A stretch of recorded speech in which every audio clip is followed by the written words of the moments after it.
And former U.S. Ambassador to the United Nations, John Bolton, joins us. Good evening, Ambassador. And as you look at these pictures and see what's going on in Turkey, your thoughts? Well, I think we really don't have any good idea what the disposition of the Turkish military is. We know the coup originated with some in the military. The senior officers, many who have been put in place in the past several years by Erdogan, obviously are part of the problem from the perspective of those carrying out the coup. So there's no doubt this is not run from the very top of the military, but it's a kind of last-ditch effort by those who still adhere to the vision of Mustafa Kemal to have a secular constitution, a secular society. And it's perhaps unique in Western governments that the Constitution itself gives the military the duty of maintaining the secular nature of the state, which Erdogan has been doing everything he can to overturn.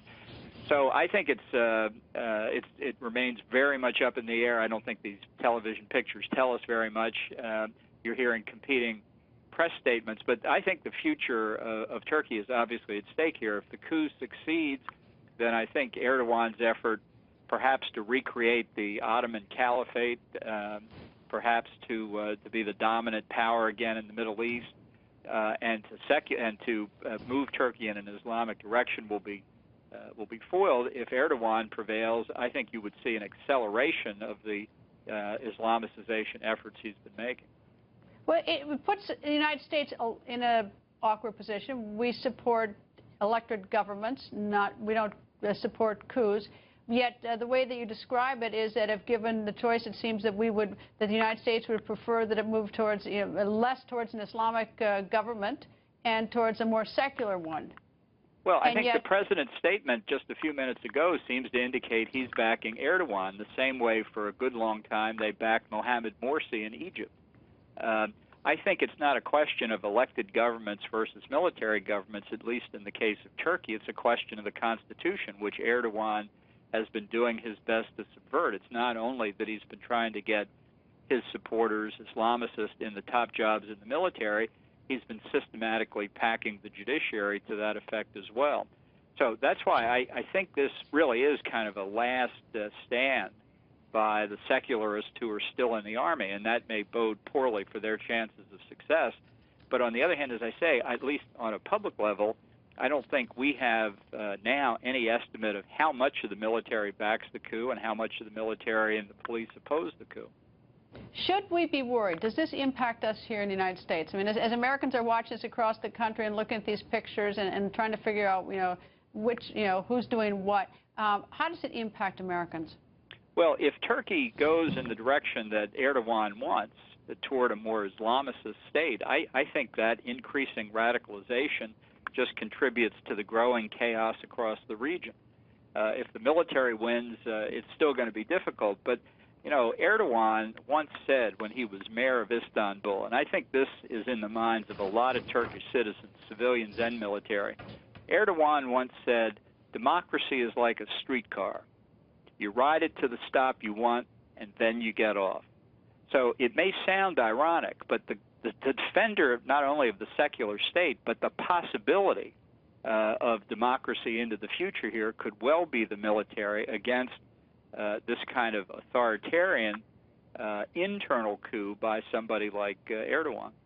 But Erdogan is someone we know, is someone we have worked with for a while. Well, we need that base. I don't agree with that. I don't agree with that. He was head of the AKP party back in 2003 when the United States sought permission from the government of Turkey to bring in the 4th Division, 4th Infantry Division, across the Turkish border into Iraq. And we couldn't get the votes. And Erdogan said, oh, well, I did my best, and so on and so forth. I have always believed he sabotaged our efforts back then. So I have no charity in my heart for Erdogan. If he goes down, I'm not shedding any tears. I don't think he's been a friend of the United States. Well, I don't know. I don't know if he's been. I didn't mean to say he was a friend, but he's someone we know who we've worked with. I mean, we at least know him that way. I mean, it's someone we have, whether he's been cooperative or not, at least it's a known entity. If the military is successful in this coup, who does emerge as the one in charge, and what's the certainty there for us? Well, I don't think we know, but we know Vladimir Putin and Xi Jinping well too. That doesn't. I mean, that to me is not evidence in support of their remaining in power necessarily. I think there could be confusion if the military prevails. It likely is people at the lower general grade level who are doing this because they're the last ones that haven't been purged. And so therefore the question of the loyalty of all of the various military units around the country remains to be determined. And at this point, the journalists are mostly sitting in Istanbul and Ankara, and I don't think have any real way of knowing what the sentiment of the troops is throughout the country. What do you think German Chancellor Angela Merkel is thinking tonight as she looks at this? Well, look, she's made a mess of this whole refugee situation in Europe. I have a lot of respect for Merkel, but this has been a debacle. And I think the Erdogan government facilitated the movement of those hundreds of thousands, perhaps even millions of refugees out of Syria and elsewhere in the Middle East. So if anything, I think that the restoration of a secular government here is more likely to stem the refugee flow. I think the military is more likely to say we've got to get control of this situation.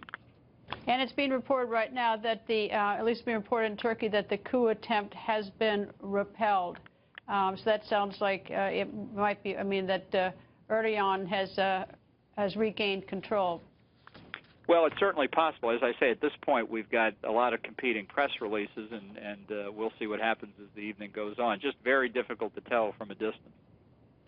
There also were some flashes and explosions, but I don't know what that was. We saw a picture that I can't, I don't know what they are. I just noticed them in the background as we look at these pictures. What about in terms of, I asked you about German Chancellor Angela Merkel, impact on Western Europe is what? And I mean, as we watch and try to figure out even what's going on, whether Erdogan has taken complete power back or not. But give me your thoughts on the impact on Western Europe. Well, I think Turkey was never likely to succeed in its application for membership in the EU. This will probably seal its fate for those who would use the coup as an excuse. But honestly, if Erdogan has succeeded here, as that report indicates, I think you're going to see very, very extensive repression. I think the military will be purged once and for all. I think the courts will be purged. And I think there's going to be a real authoritarian crackdown. This is the moment. If the coup has failed, as I said several times earlier, I think it was a last-ditch effort, and it's failed. If it has failed, then I think there's no checks and balances left against Erdogan really turning Turkey in a very Islamicist direction and a very authoritarian direction under his presidency. We're learning also that air traffic out of Europe is saying that they're expecting or hoping that the international departures at the Istanbul airport will be beginning soon again. So that also may be a sign that the coup is over.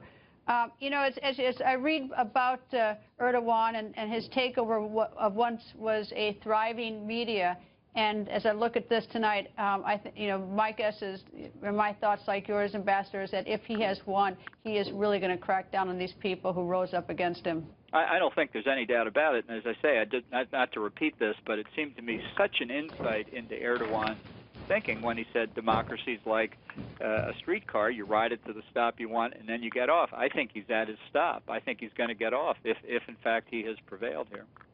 I asked you about Western Europe and about Angela Merkel. What's Putin thinking tonight as he watches this?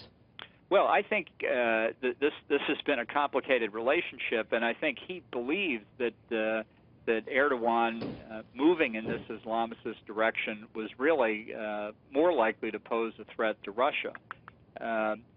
And in a way, having the military in power they'd find it'd be easier to find a modus vivendi, at least with respect to some of the issues. But I think Putin, who has a very aggressive instinct, will see the current instability in Turkey as an opportunity for him to expand Russian influence. So if it's a circumstance where the struggle for control of the government is not over right now but continues for days or weeks, I think this, from Putin's point of view, is a way to try to stabilize the Assad regime in Syria, which would be its #1 priority, do what they can to finish off the Syrian opposition because the Turks will be otherwise occupied.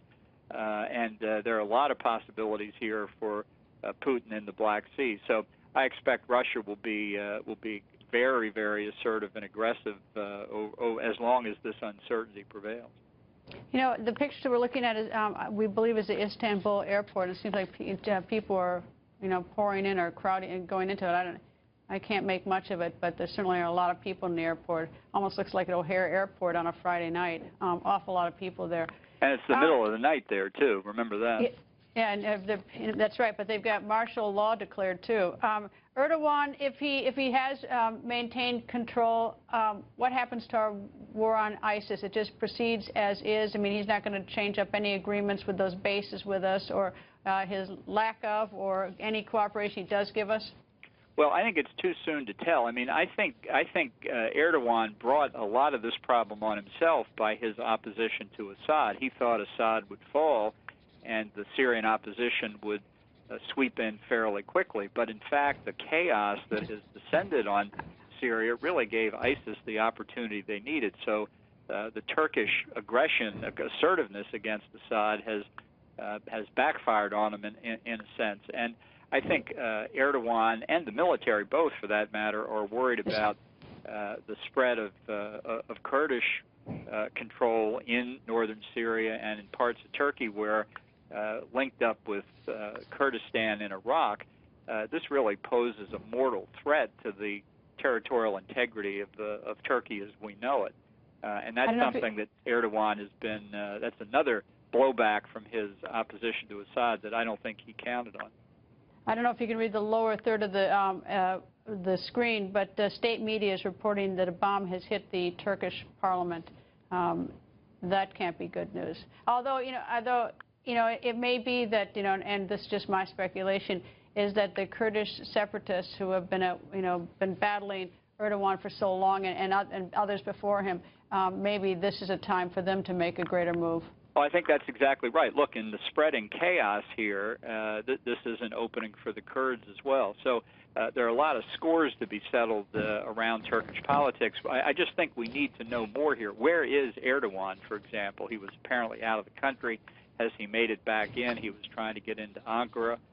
Is he in Istanbul? Where is he exactly? It's tough to be in control of your country if you can't land in it. But still, fundamentally, I think we need to know what the disposition of the military forces is. If the military can hold together, there may yet be a chance for the coup to succeed. I think it's just at this point where we've got fragments of information, very hard to make a real judgment. Indeed, we have fragments. All we know is that there's martial law, that Erdogan, at least, we don't know where he is, that he has appeared on TV using FaceTime to CNN Turk, and it's very curious what is going on, but the pictures are distressing. Anyway, Ambassador Bolton, thank you for joining us. Oh, glad to do it. Thanks for having me.